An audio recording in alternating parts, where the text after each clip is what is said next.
इस वीडियो में व्यष्टि अर्थशास्त्र और समष्टि अर्थशास्त्र के बारे में जानेंगे। व्यष्टि अर्थशास्त्र और समष्टि अर्थशास्त्र अर्थशास्त्र की दो मुख्य शाखाएं हैं। व्यष्टि अर्थशास्त्र क्या है, सबसे पहले इसे देखिए। व्यष्टि अर्थशास्त्र आर्थिक विश्लेषण की वह शाखा है जो व्यक्तिगत इकाई के आर्थिक व्यवहार का अध्ययन है, न कि इकाइयों के समूह का। यानी व्यष्टि अर्थशास्त्र के अंतर्गत केवल व्यक्तिगत इकाई की आर्थिक क्रियाओं का अध्ययन किया जाता है। यहाँ समूह की आर्थिक क्रियाओं का अध्ययन नहीं होता है। व्यष्टि अर्थशास्त्र में एक उपभोक्ता, एक फर्म, एक उद्योग या एक व्यक्ति की आर्थिक समस्याओं अथवा आर्थिक संबंधों का अध्ययन किया जाता है। व्यष्टि अर्थशास्त्र या इसको माइक्रो इकोनॉमिक्स भी कहा जाता है। अब देखिए, व्यष्टि अर्थशास्त्र की कुछ विशेषताएं हैं। सबसे पहला है व्यक्तिगत आर्थिक इकाइयों का अध्ययन। इसमें व्यक्तिगत आय, व्यक्तिगत उत्पादन, उपभोग, व्यक्तिगत लागत आदि घटकों की व्याख्या की जाती है। इसी तरह से अति सूक्ष्म चरों का अध्ययन यहाँ पे किया जाता है, जैसे एक फर्म, एक उद्योग या एक उपभोक्ता की आर्थिक क्रियाओं का अध्ययन। इसी तरह से व्यक्तिगत कीमत निर्धारण का अध्ययन किया जाता है व्यष्टि अर्थशास्त्र के अंतर्गत।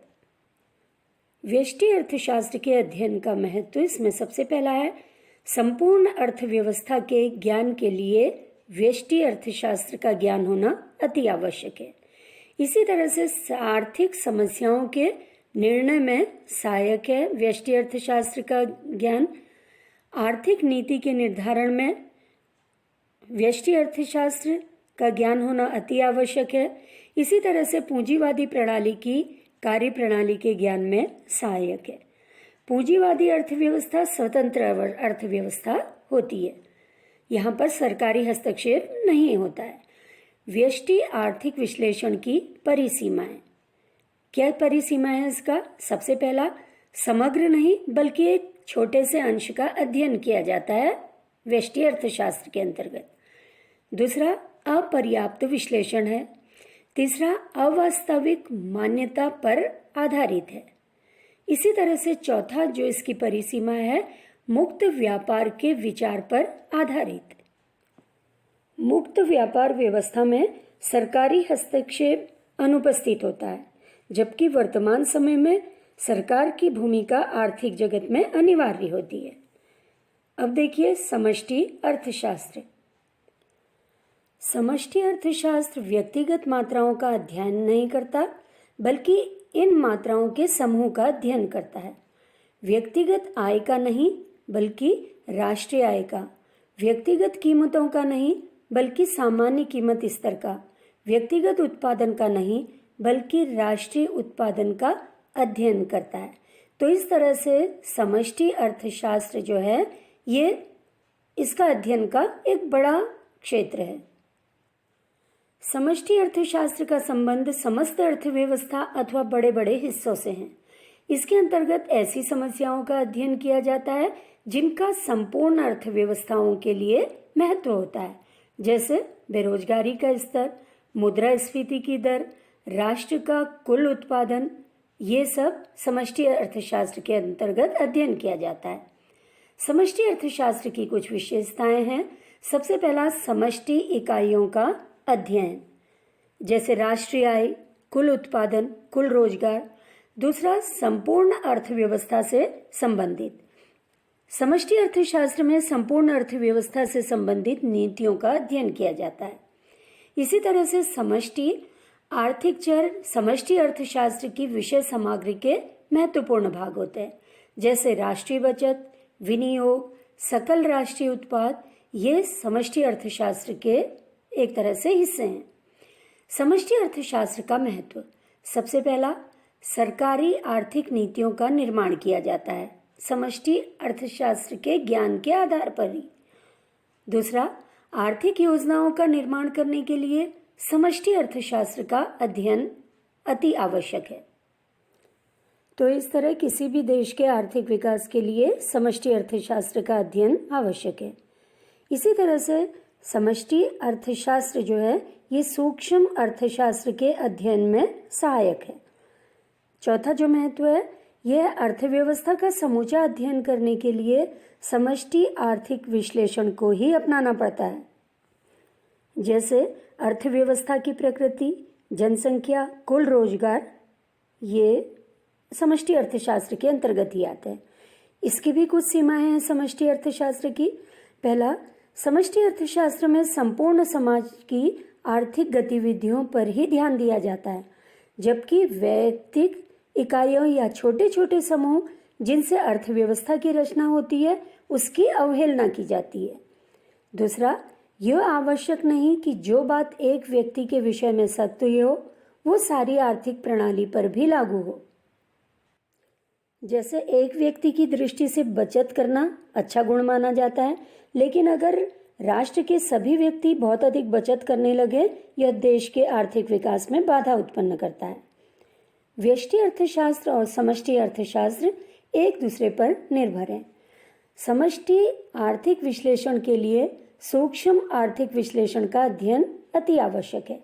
जैसे एक उपभोक्ता किसी वस्तु की बाजार से कितनी मात्रा खरीद सकेगा, यह बात वस्तु की कीमत और उपभोक्ता की आय पर ही निर्भर नहीं करती, बल्कि अन्य वस्तुओं की कीमतों पर भी निर्भर करती है। इसके लिए समष्टि आर्थिक विश्लेषण का प्रयोग बहुत आवश्यक है।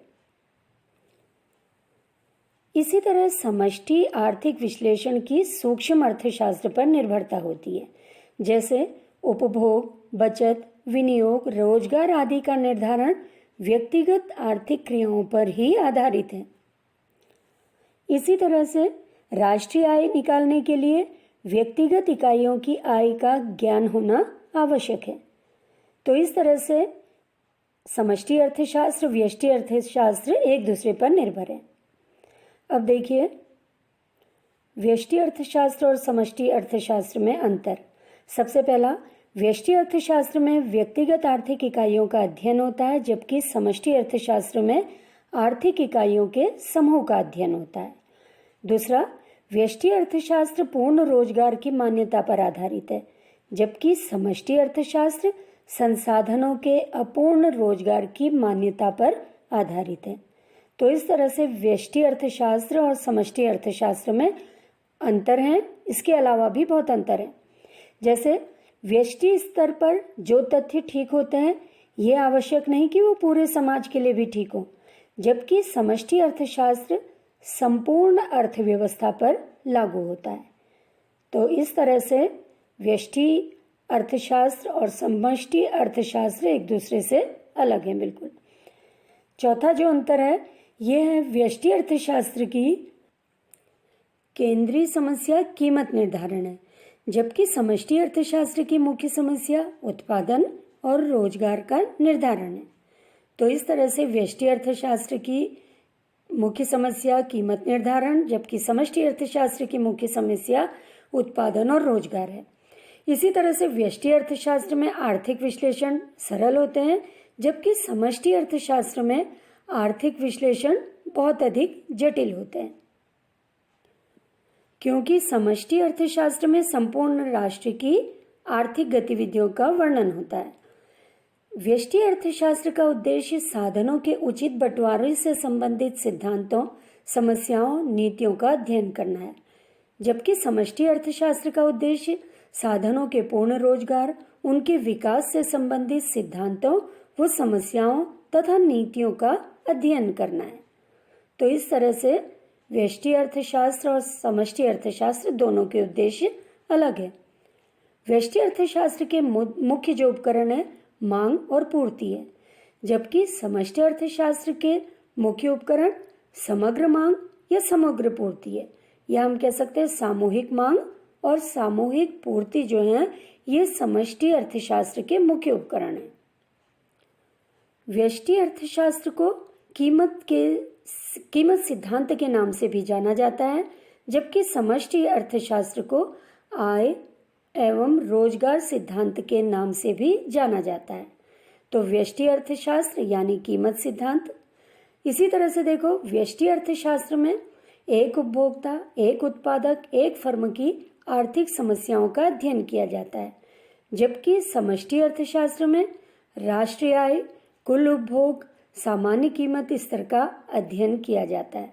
तो इस तरह से व्यष्टि अर्थशास्त्र जो है ये एक छोटे से क्षेत्र का अध्ययन करता है, जबकि समष्टि अर्थशास्त्र बहुत बड़े क्षेत्र का अध्ययन करता है।